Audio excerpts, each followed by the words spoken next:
الحمد للہ رب العالمین والصلاة والسلام علی سید المرسلین والعاقبۃ للمتقین۔ یہ روزہ کل قیامت کے دن رب کی عدالت میں سفارش کرے گا۔ اللہ کے نبی صلی اللہ علیہ وسلم فرماتے ہیں الصیام والقرآن یشفعان للعبد۔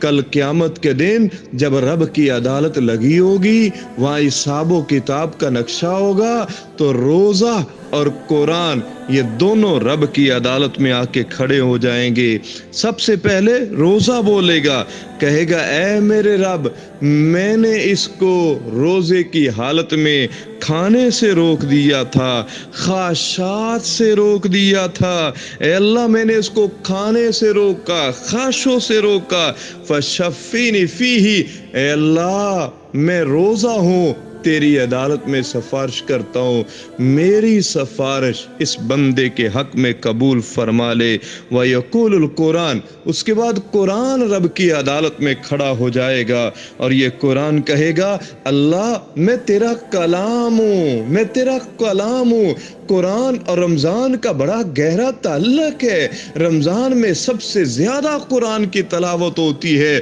تو یہ قرآن بھی رب کی عدالت میں کیا کہتے ہیں، اے اللہ میں تیرا قرآن ہوں، راتوں کو دنیا سوتی تھی، میں نے اس کو نیند سے روک دیا تھا، فشفینی فیہ، اے اللہ میری سفارش کو اس کے حق میں قبول فرما لے، اے اللہ میری سفارش کو